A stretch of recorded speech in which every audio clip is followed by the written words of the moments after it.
Hello, everybody. Welcome back to Searching the Sacred. Lisa, Steph, and Jason here with you as always. And we are continuing our study of Joseph from the book of Genesis, towards the end of the book of Genesis, for those that are following along. This is the 6th episode, and we are moving into the time where we're going to see the family of Jacob getting hungry during a famine and heading to Egypt because there's grain. And they are going to run into somebody that they may know, but they may not recognize. So, Lisa, take it away with chapter 42. Giving away the whole thing. I know, that was kind of fun. Anyway. Okay, so I'm going to read from Robert Alter's translation, chapter 42, 1 through 8. And Jacob saw that there were provisions in Egypt. And Jacob said to his sons, "Why are you fearful?" And he said, "Look, I have heard there are provisions in Egypt. Go down there and get us provisions from there, that we may live and not die." And the 10 brothers of Joseph went down to buy grain from Egypt. But Benjamin, Joseph's brother, Jacob did not send with his brothers, for he thought, lest harm befall him. And the sons of Israel came by to buy provisions among those who came, for there was famine in the land of Canaan. As for Joseph, he was the regent of the land. He was the provider to all the people of the land. And Joseph's brothers came and bowed down to him, their faces to the ground. And Joseph saw his brothers and recognized them, and he played the stranger to them, and spoke harshly to them, and said to them, "Where have you come from?" And they said, "From the land of Canaan to buy food." And Joseph recognized his brothers, but they did not recognize him. Okay. There was a lot of provision, that word just gets repeated a lot. Mm-hmm. in that passage. It's probably even more noticeable when you're reading it out loud. Right. Yeah. Well, and I think that's maybe unique to Alter because I don't see in the NRSV, it's not as, they don't use the word provision as much. It's more like, there's food here, so go get the food. But it's sheber, which is grain or corn, as in foodstuff. Mm-hmm. So I think that keeps repeating itself. So I suppose if you're in a famine, it becomes the thing that everybody just talks about. Yeah, if you're in a famine, you're not. I mean, provision could mean a lot of things, right? I mean, we think of the basics of food, shelter, clothing, right? Are the things that we need to survive. But when you're in a famine, you kind of, not that you take for granted your house and your clothing, but you're really just focused on the food. I mean, that's the only thing that when it comes to what I need to be what provision do I need? I just need food. Period. If we want to get mystical for a moment. Ooh, yes, please. We could think about it. So the word there is corn or grain. And every Hebrew word is rooted in a verb. We've talked about that on the podcast before. So the verb at the root of that is barar, which is to purify or purge or cleanse, because grains it's the winnowing. It's the word, the noun is connected to the verb of the winnowing process of getting that separated. But when we're thinking then about what's going on in this chapter and the sort of purification and cleansing of the wrong that has been committed in the past and what it is to focus on that again, I think that conversation about a grain whose verb is that is interesting. I think there's some mystical ways you could go with kind of how what's being cleansed or tested or proved or purged. Jeez, man, we're not even 5 minutes into this episode and we just got deep. You're welcome, everybody. You can shut the podcast off now and just sit with that for a while. Well, and I do think that there is something, even if you get less mystical about it and think about it that makes sense when you think about a time of famine, even without looking at the Hebrew of it. I mean, there's ways that Hebrew helps us think mystically, but there's also things, we'll talk about this in circles. You don't have to know Hebrew to also still think this way. In a time of famine, how everybody responds to grain shows something about their character, shows something about their priorities, shows something about their values. And so there is something in that, even without the Hebrew, where you're going to how is everybody responding in a shortage is going to show some things. It's going to purge some things. It's going to. Yeah, I mean, we see that. I mean, let's not that we want to go back to this time in our history, but like it's such an obvious example. But during 2020, when COVID-19 is just rampant and everybody is trying to figure out what to do, there were kind of two distinct strains of response, which was, don't tell me what to do, I'll do whatever I want. And then there was the, how do I care well for my neighbor and follow every advice that I can get, even if that advice is proven out to not be as accurate, right? Like you have to wash every single vegetable that you get and wipe down everything from the grocery store. I mean, that ended up not being the best thing, but out of care for people's health and the health of loved ones that they might be sheltering in place with, we were doing a lot of extreme things. And so, yeah, I mean, hindsight can be 2020, but how we respond in the midst of unique circumstances tells a lot about people. And I'm not trying to demonize anyone by saying that. It just was interesting to see different responses to the same circumstances that we were all dealing with. And so now we can think about who this story starts with, that we read today, which isn't Joseph. It starts with Jacob. And how is he responding? So now there's a famine in the land of Canaan. And Jacob is responding by sending 10 of his sons to Egypt to get provision, because there's provision there. Well, I think it's interesting that he asks his son, like, why are you fearful? Yes. Thank you. Go do this. But then he holds back his son, the youngest son, lest harm befall him. Mm-hmm. Like, it's an interesting thing of like Jacob's tension. Feels like Jacob still has tensions of like who he is and how to do stuff. Mm-hmm. Like, yeah, he's not worried about the famine.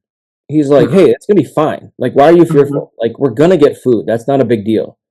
And yet he's got scarcity around his kids, or at least around Benjamin. Maybe not all of them, but he's got scarcity there. So yeah, that is an interesting. Mm-hmm. And it's interesting when the word Jacob is used and when the word Israel is used. Is one representative of one mindset and the other representative of another mindset. I mean, those names mean different things, and they can be used interchangeably, but maybe not. Like it's an interesting. Maybe we don't have to dig down deep into that detail because we want to move the story along. But it is interesting to throw it out as a question and a wondering.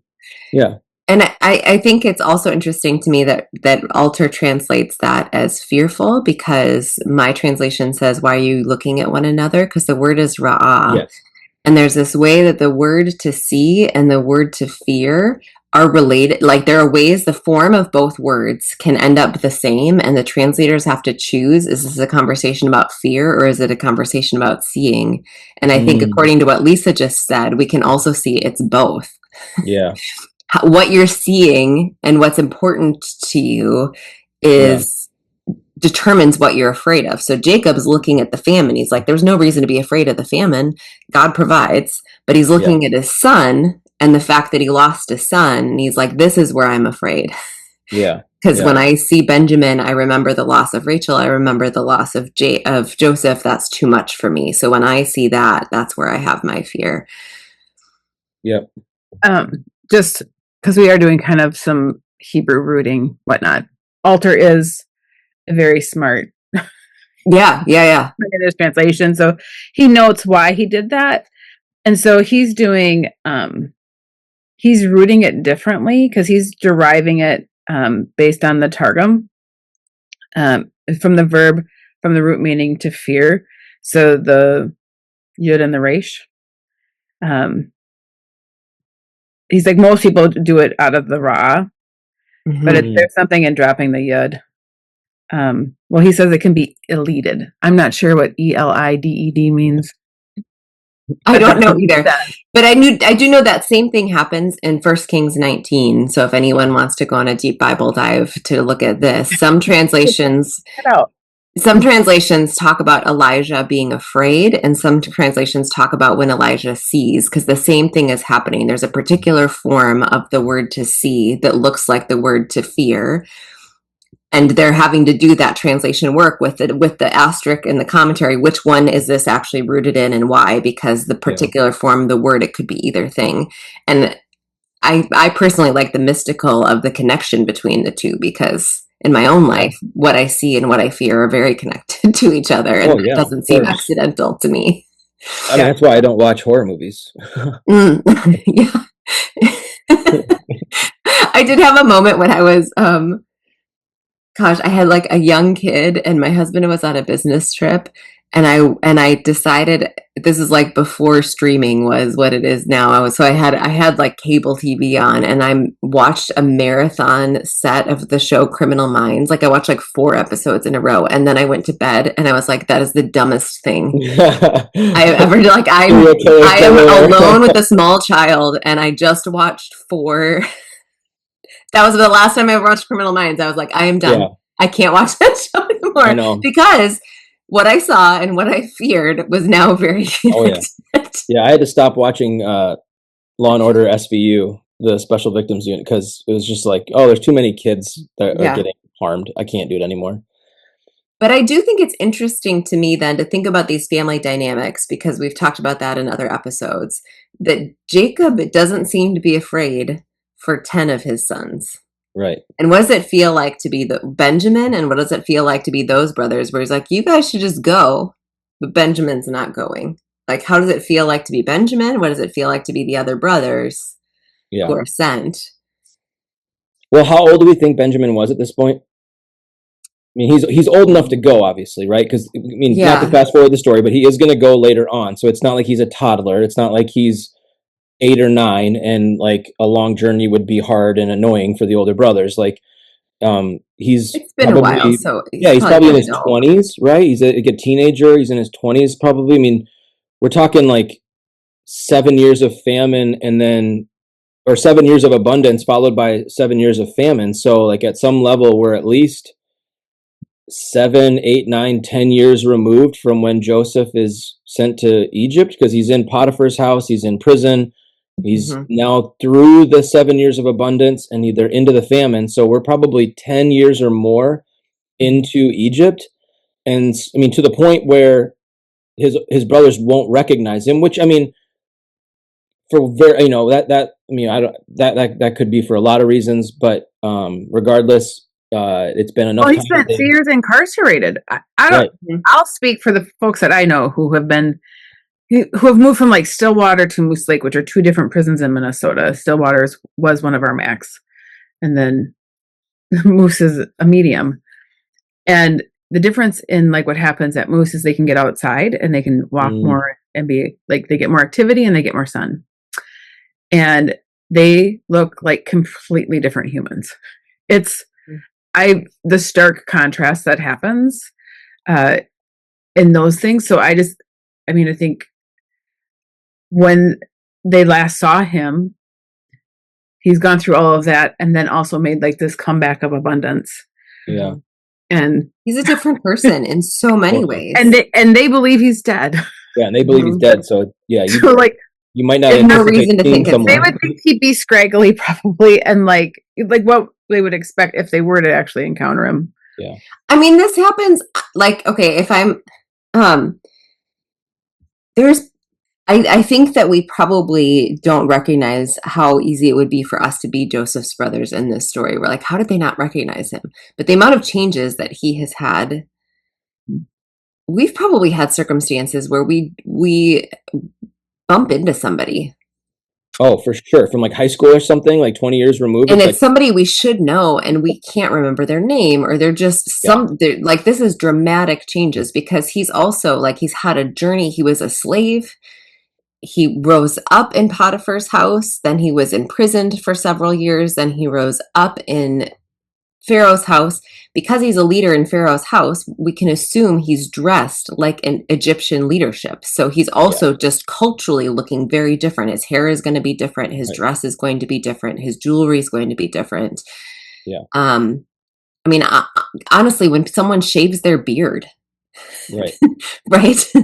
That can make such a huge difference on its own. And so when you're thinking about all these layers of change, they don't recognize them. It's too much. Yeah, sometimes kids don't recognize their dad if they shave or if they grow up. Yeah, it's just like, wait, who are you? Yeah. Or if you're practicing a different religion, like he's moved to like probably Egyptian culture and Egyptian dress and Egyptian stylings. Like I An would Egyptian imagine wife. Yeah, I very, mean, everything's very different. yeah. I mean, I don't know what garb he's wearing at this stage. And Do we again, talk about his clothing at this stage? at the end of 41, we see that that Pharaoh puts his ring on Joseph's finger, Okay. so we can kind of extrapolate from there that he becomes, and he gets an Egyptian name, and so he's probably just dressed very much like a pharaoh here. And you said this too, I think, Lisa, a minute ago, of like they have no reference point for why on earth this would be Joseph. They're not looking for him anywhere. They probably assume he's dead at this point or enslaved in some random place. He's not. Yeah. It's like the thing, like you would see him and think he was a ghost before you actually thought he was real. Yeah. Like it was like your guilty conscience, like coming back to like mess with your mind a little bit. So now let's put ourselves in Joseph's position. So you are in a position of power. Your brothers have come to you. You recognize them. They don't recognize you. Let's really think about all of Joseph's options at this point and his history with these brothers. They're begging for food. They have bowed down to the ground for him. What could he do? Well, they could identify it right away. I mean, he could just be like, "Holy shit, you're my brothers." Yeah. He could say right away, "You're my brothers." Yeah. And then do what? All manner of reactions. He could say, payback's a bitch and I'm gonna enslave you. He could tell them to just, hey, you don't want me, I don't want you, head on back. You don't need anything from me. You're not getting anything from here. It is kind of. He could be instantly benevolent. I mean, it's kind of weird though that like as Joseph rose up in power, he didn't actually like go looking for his brothers or go looking for his dad. Like, I mean, especially like his dad and Benjamin. Like, because there's a way that Joseph could have like been like, go find my dad and my youngest brother and bring them to me. Yeah, I would imagine they could have. It's interesting that he's not proactive. Right. Yeah, you're right. I never really thought about it that way, but yeah, he has not done. At least the story doesn't say that he's done anything to like keep track of them. And here they are. So he's got some choices to make live time. Yeah. And we listed several there that are really, there's such a spectrum. He could be benevolent right away. I think you said it that way, Jason. He could just, oh, you're my brothers, I forgive you. Like stay in my castle. Like all of there's a very like, this is the stereotypical Christian response. Instant reconciliation. We also have something more like neutrality of like, you're my brothers, you wronged me. I'm not going to harm you, but I'm going to send you away with no food. And then we also could do something like, you're my brothers, you harmed me, I'm going to harm you back. And so you're enslaved, you're imprisoned, you're murdered. He has the power to do any of those things. And so it is a really interesting study to see what Joseph does and to see, and we can say maybe it's all good, maybe it's all bad, maybe it's something in between, but he makes some very deliberate choices here in how he responds to his brothers that can be instructive, I think, for kind of what other options besides those. Because what he does is he accuses them of being spies first, as a way seemingly to get them to admit that they've left a brother behind. Because he knows they've left a brother behind. He knows Benjamin's not there. And he doesn't know what happened to Benjamin. Maybe did they do something to Benjamin? Right. So his first task is figuring out, where is my brother of the same mother? Did you also kill him like you killed me? Like he would have reason to doubt why Benjamin's not there. So just to pause us for a second and just to remind people that maybe they took a break between the previous episodes and this one. There are two wives of Jacob, Rachel and Leah, and also two womb slaves who also have children. And Joseph and Benjamin are the only natural born children of Rachel. So that's why there's a unique connection between the two of them. Correct? Correct. Okay. And Joseph was the one that, like, potentially because of his own egotistical teenageness in Genesis, what, chapter 37 was that, it a few chapters ago? The other brothers don't like him. That's why they throw him in a pit. That's why they choose Yeah. to sell him to slavery. And so right now, where is my brother of Rachel? Have you done something to him? He needs to find that out. So he accuses them of being spies. They admit they left a brother behind. So he now knows that Benjamin's not dead. Yep. He also then learns that his father's not dead, because in verse 13, the youngest is with our father. And then they say, and one is not. So they are naming that Joseph is dead in their mind. So he puts them all in prison for 3 days. Into ward for 3 days. I'm not sure that that's a prison, but I'm not sure that it's also a nice room. It's a place of confinement. They're in timeout with no screens. Yeah. I think it's interesting. I mean, it is the same word used in Genesis 40 for where Joseph is, that he's in. They put him in a ward in confinement. So potentially he puts them in the same prison that he was for years, and he puts them there for 3 days. So let's pause there. Does he have to do that? For what he does next, no. He didn't need to do that in order to get to the next thing, unless Joseph can be petty. Yeah. Right, Yeah. totally. This is a moment where I think that he's being pretty darn human, and maybe we would do the same thing. I had to be in this place for years. I'm going to put you there for 3 days so you can see a little bit of what you put me through. I mean, he's being kinder than he has to be. He doesn't tell him it's going to be 3 days. It ends up being 3 days, but he doesn't tell him ahead of time. He just throws him in there. He just throws him in there and kind of takes the key. And it's almost like during those 3 days, you wonder what he's wrestling with. Mm-hmm. Like, I mean, it's like, do I let them out? Mm-hmm. If I let them out, what do I do? Like, what's my ultimate goal here? Is it to get Benjamin? Is it to see my father again? Is it to help my family? Is it to show mercy to these guys that have wronged me so much? Like, what's my plan? How am I going to do this? Do I even want to have a plan, or do I just leave him here? I mean, he is second in command of all of Egypt. If he wanted to feed his father and his brother, he could have sent loads of food back for free to his father and brother and left the 10 of them in prison with a note that says, hey, it's me, Joe, I'm back, and the other 10 are in prison just like they did to me. Enjoy the food, come visit when you want. Like, but he doesn't do that, so he's coming up with this plan and trying to figure out, how do I navigate this? Mm-hmm. Yeah, I think it's I love the humanity in a few ways there, of like, okay, is in part, does he just need a minute? Right. Like, because a timeout, as you said it as a timeout, like parents, sometimes the timeout is for the kid and sometimes it's for the parent. Like, I just need a minute to figure out, like, everybody take a beat. Like, you guys get a little taste of your own medicine. I'm going to take a beat. Let's see what happens. Let's see how you respond to being in prison. Let's see how give me a couple days to think. And it's much more significant than a timeout. I mean, he's sending them to a hard place that he wouldn't have to send them to. And that they didn't know if they were going to get out or not. I think that's one of the interesting parts of this, is that they weren't told, hey, you're going to be here for this length of time, then we're going to reconvene. I mean, for all they knew, they were spies and they were being treated as such, and now they're, political prisoners or something, So he then after 3 days, he goes back and talks to them and is like, okay, now go bring your younger brother to me.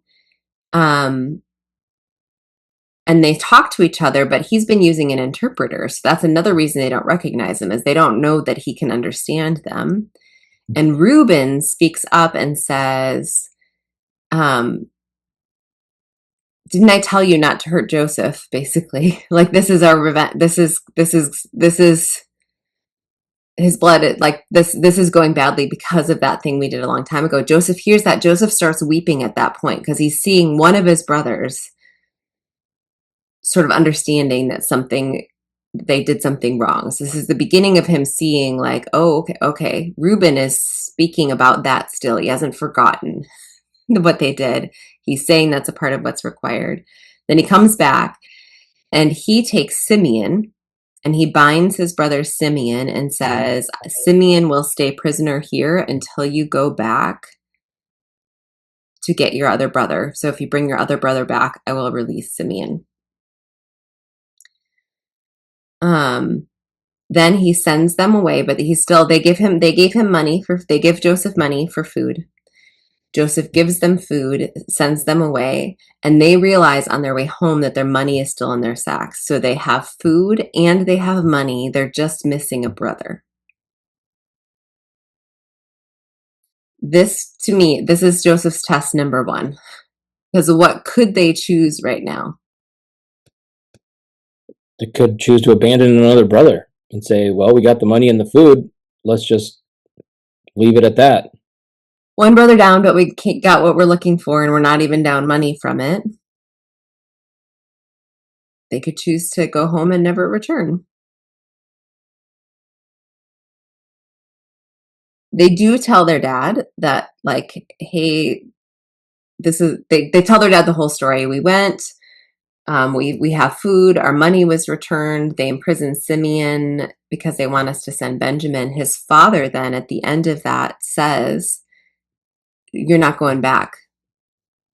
In verse 36, Jacob says to them, you have bereaved me of my children. Joseph is not, now Simeon is not. Will you also take Benjamin away? My son will not go down with you. His brother is dead. So Jacob is the one saying, leave don't him go behind. back. Jacob is the one who says, leave Simeon behind. I don't want to lose Benjamin too. So how are we doing in our family dynamics? Oof. It's interesting because he's sad about Joseph, he's scared for Benjamin, and he sees Simeon as like a scapegoat or like a just like a throwaway part. Like, don't need that Lego. Like, just leave it. This other thing is more valuable to me. I mean, it's really. I mean, I actually feel really. I mean, I know Simeon hasn't been exactly innocent in this story, but like, I do feel bad at this moment that he feels dispensable, like, or disposable. Well, I think I'm just going to keep, for some reason, I feel like I want to just keep muddying up Joseph a bit. But I mean, Joseph is behaving like a pharaoh. Mm-hmm. Like, Mhm. Joseph is behaving with the power that he has. Mm-hmm. And so I think there's a lot of different options because unless he's having like dinner with Simeon and saying, okay, look, here's what's happening.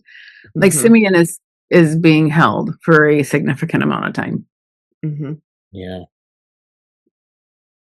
Can we remind us really quick, because I know we got a lot more to cover in this episode. We're trying to make our way through it.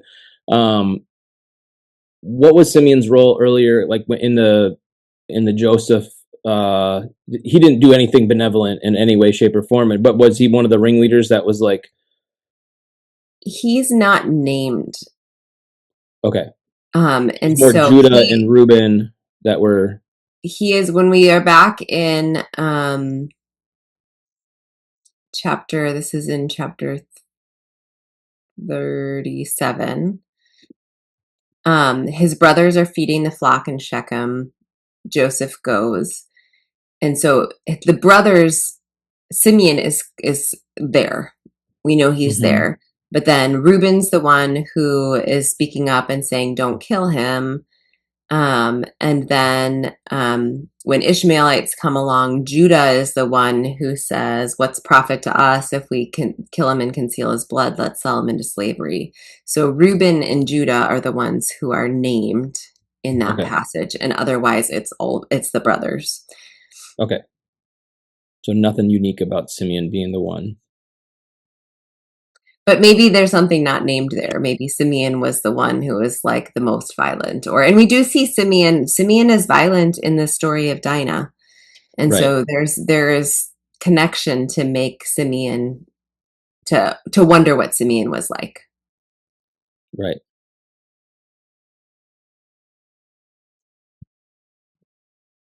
So Lisa, keep muddying up Joseph. How is he responding like a Pharaoh right now? What do you see? Well, I mean, he's speaking in Egyptian. We're guessing, like, if his brothers really don't recognize him, there's enough happening that all the different barriers, there's an interpreter. And the responses are things that pharaohs have authority to do. Not every, in any other circumstance, Joseph isn't able to do any of these things. Mm-hmm. From commanding people to put silver in things, to hide a thing and then go after him and catch him. Like, what he's doing is all shady. It's like, it's illegal, whatever we want to call it. I don't know. I don't know but like, to set his brothers up is not a kindness. It can be helpful for him, but like, it's not a kindness to actually accuse someone of stealing and to put a brother in prison until other folks do something, or just like what happens to his father and like the pressure of Reuben, the pressure, like all the different things. Like, I'm not saying that they haven't done crappy things. Everybody's got their journey. But I also feel like this is where Joseph joins in the crappy things. Like, he's using the power of Pharaoh. And pharaohs aren't spoken of well. Nobody's like, oh, that was a really nice pharaoh. Such a good guy. Like, is he smart? Hell yes. He had dreams, though. He believed them. And it turns out it was a really good plan. But I just... Yeah, I mean... He's pretty quick to make some calls, and everybody follows, which makes me feel like he's not a stranger.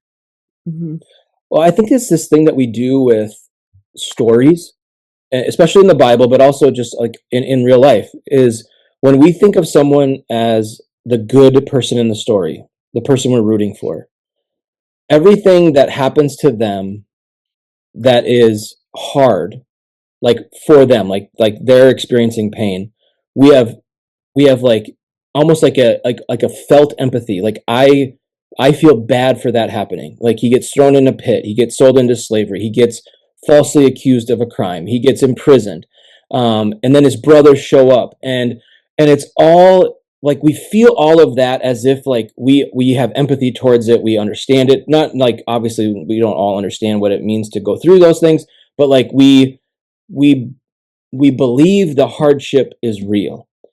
But then as soon as our main character, our hero, starts doing some shadier stuff, we tend to go, well, the ends justify the means, and he's just working towards forgiving his brothers, and isn't it great that he does? And it's like we just fly over all the things to get there as if they aren't also incredibly painful to some people. You know, like, our heart breaks for Joseph being imprisoned. And yet it's kind of like, well, Simeon had to, like, you know, be in prison for a little while. His brothers were in jail for 3 days. Like, I mean, come on, it's not a big deal. Joseph's just trying to figure out what he's supposed to do, you know. And it's this weird thing that we do as humans, where when we identify with a character, we tend to overlook the parts of them that are actually not good, because we know in the end we want them to come out on top and to remain good. I'm gonna keep painting Joseph in a good light. We're gonna hold the spectrum a little longer to say, like, because I think part of the work of Midrash is to allow there to be a spectrum. You can agree with Lisa, or you can agree with what I'm about to say, and neither is wrong and neither is right, and the goodness lasts in holding the wrestle. Because there's also something about, I grew up in a Christian context where the expectation was forgive and forget every time. You were wronged, just be a doormat and forgive them and take them back in. And I think that's harmful. There's a difference between forgiveness, and then I'm thinking of the book Rabbi Danya Ruttenberg wrote that's really a really good explanation. It's called On Repentance and Repair, and it's talking about the need for repentance and repair when a wrong has been committed. And Joseph doesn't have those things yet. All he has is seeing his brothers. Now, I think we can keep on Lisa's argument here. If he could have handled all of that differently to get to those repentance and repair things. He doesn't have to throw them in prison, but he hasn't had repentance and repair. And so we don't, like, how do we not expect, like, let's treat him fairly too, to say, there's a difference between seeing them again and having them apologize to him for what he did and trying to make right what they did. And they haven't done those things. And he hasn't given them a chance. That's also true. But he's testing them. That's the route he's choosing to find his way through. Are they trustworthy? How do I find out? He's doing all these tests because now his next test is going to be, they run out of food, which is also interesting. They don't go back to Egypt till they run out of food in chapter 43. They run out of food, which means they have to go back with Benjamin in order to get more food. The brothers go back with Benjamin. They have a dinner at Joseph's house where they say to him, like, oh my gosh, there must have been a mistake because our money got sent back with the food. And Joseph's like, no. It must have been God who gave the money. Like, you're all good. Here's Simeon. Let's have a dinner. So they have this dinner and then he sends them all back home, but he plants a silver cup in Benjamin's bag. And after they leave, he sends his soldiers after them to find the planted cup that he already knows is there and arrests Benjamin and brings Benjamin back to the palace because now they have the choice. Do we go after Benjamin or not? Because he saw that eventually they came back for Simeon, but he doesn't know if they would come back for Benjamin yet. And they do. They don't go back without Benjamin. They come for Benjamin. And in that moment, Judah, the one who sold Joseph into slavery, is the one who says, take me instead. Imprison me instead of imprisoning Benjamin. And it's at that moment that Joseph finally reveals himself because he sees Judah, the one who threw him into slavery, stand up for Benjamin, his brother by blood.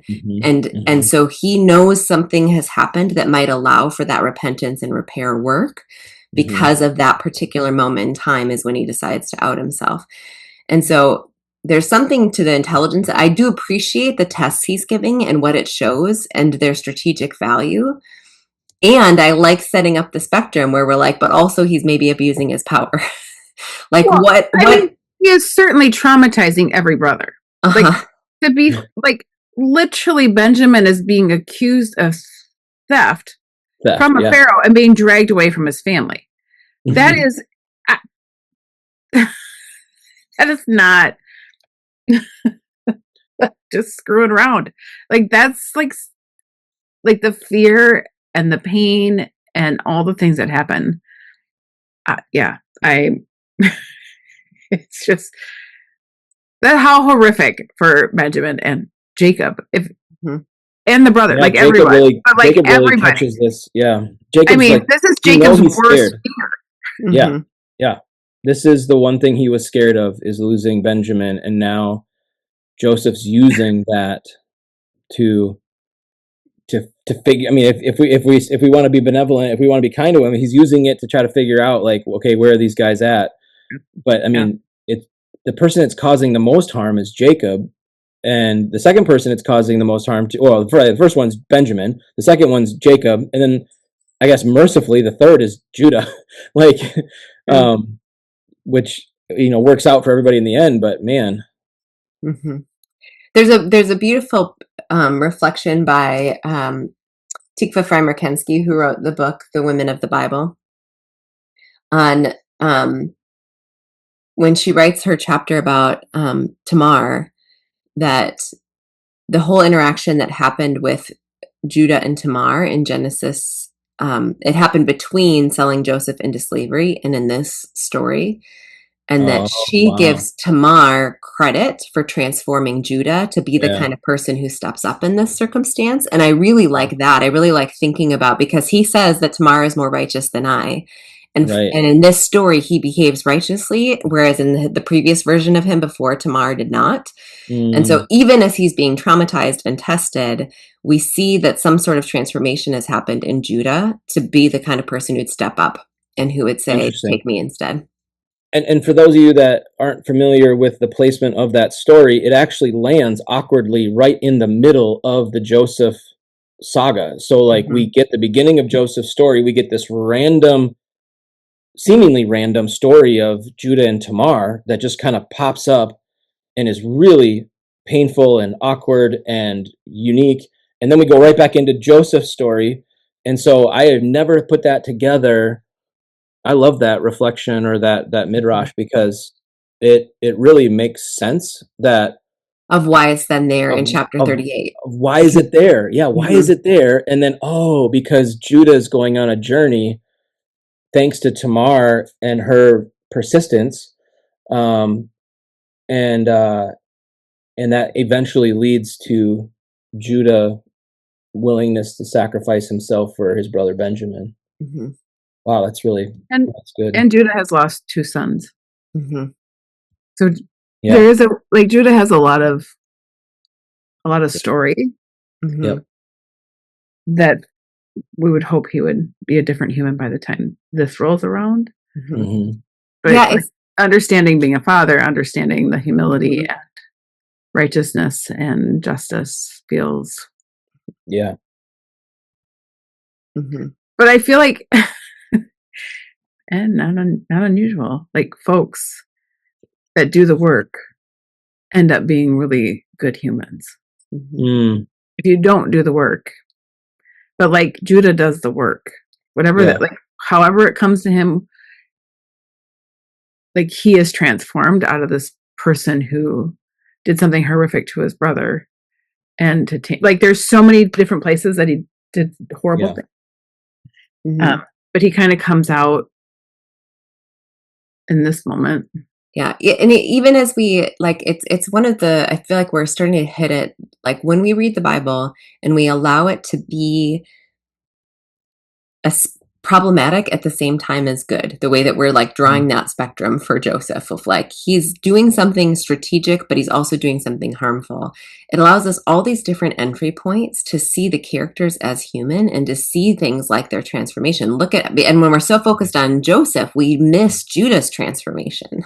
If Yeah. Joseph is just the hero, then Yeah. then we're not looking at Judah, and something has also happened to Judah at the same time, and we can Hmm. sort of compare even how did Joseph transform and how did Judah transform, and what are both of their stories, and how is it, and allowing their stories to be messy, allowing both of them to Hmm. show us in different ways that like there does end up being some level of reconciliation at the end of Genesis. Hmm. Against all odds, and in all of the mistakes that are made, this family ends up reunited in Genesis 50. And Joseph even says, like, the famous line of what you intended for evil, God intended for good. Like, I'm not going to kill you, my brothers. Like, that happens. Yeah. And so it's like Yeah. God is working in the undercurrents of the story, even as people are being very human. Yeah. Um, there's Well, still, yeah. and I think just to remind people too, the genealogy of Jesus doesn't run through Joseph; it runs through Judah. And Mhm. Tamar is one of the only, there's like 5 women mentioned in the genealogy of Jesus, and she's one of them. And so, we do think of this as Joseph's story, rightly so, because he's the one that we're narrating a lot of what's going on here. But I think it's so appropriate to highlight Judah's transformation, because that is going to come back around to inform us of the uniqueness of Christ, and like what is including Judah's story in the lineage of Jesus tell us about Jesus in a way, and I think that's a unique part of this too that we don't want to forget. Mhm. And it's the reminder of like looking for this happens a lot when we're looking at the stories of the women that are in the scriptures, is how Hmm. easy it is to miss the stories that have less lines, that are Hmm. happening in the middle of the stories that have more. Like Joseph just gets a lot of airtime.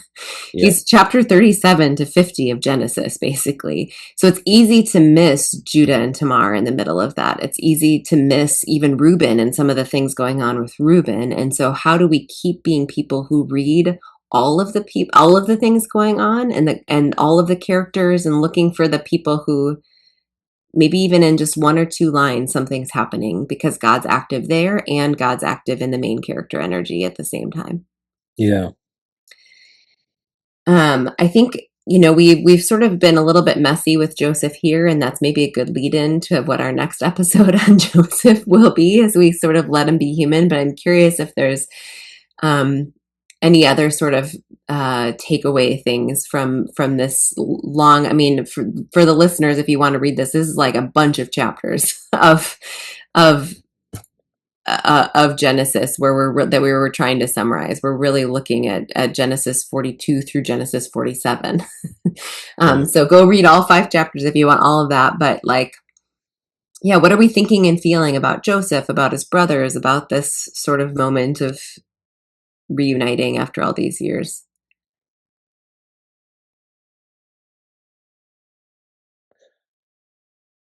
I mean, for me, I think it's that we kind of talked about this before we even started recording, and so I'm going to say it out loud. We didn't really say it maybe as directly during the episode. I think, Steph, you touched on it in some of what you said, but Joseph is providing the food they need, which could be maybe seen as a form of like, hey, I'm not going to abandon you here, but also we're not good yet. And so that repair that's needed, and then that reconciliation that's needed. And I know you didn't use the word reconciliation, but like I think that's here in the story as well. And I think that is there's a difference. And so if people want to explore further, maybe asking the question, what's the difference between forgiveness and what's the difference in that and reconciliation? What were the 2 words you used? Repair and Repentance and repair are repentance Daniel and repair. Rattenberg's book. Yeah. Yeah. And so what does it mean to be a person of repentance and repair? What does it mean to have reconciliation? And the challenge of that, forgiveness is typically one-sided. Like, I don't need you to want forgiveness. I don't need you to feel like you need it. I'm doing that. But reconciliation takes 2 to tango, and that's a whole different thing. And so we see Joseph kind of figuring out what does that mean, which I think is a really interesting way to try to examine this part of the story.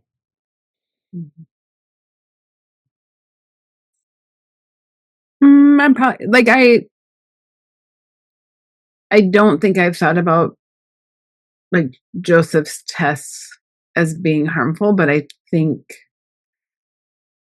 it depends where you are in your life and your stories. And so like in particular times when if you're wrestling with forgiveness and reconciliation, then it might feel like this is a good way to like find out how, like, what are options to like try to do the whole thing.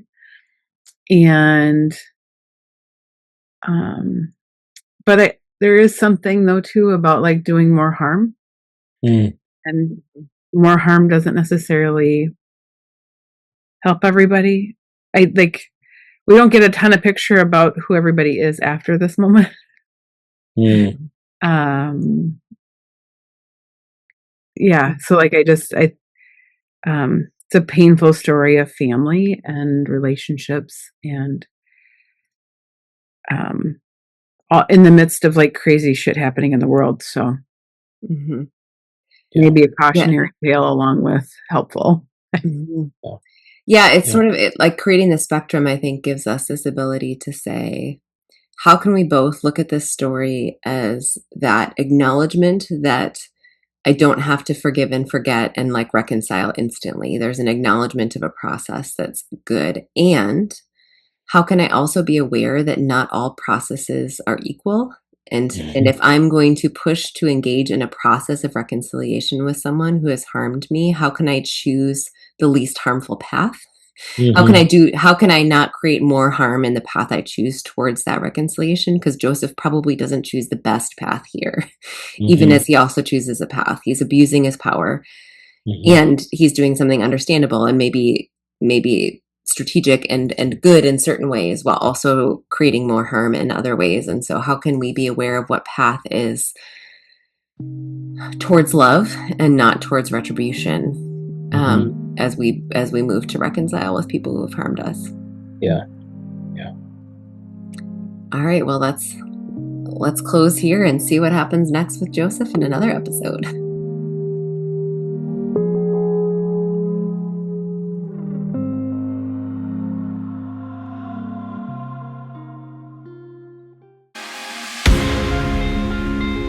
This has been a 40 Orchards podcast. At 40 Orchards, our mission is to create circles for all people to wrestle through biblical text so that together we can expand each other's experience of what is sacred, whole, and good.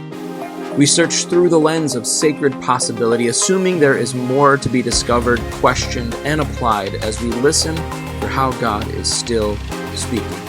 You can learn more about 40 Orchards and sign up for a study by going to 40, that's 40orchards.org.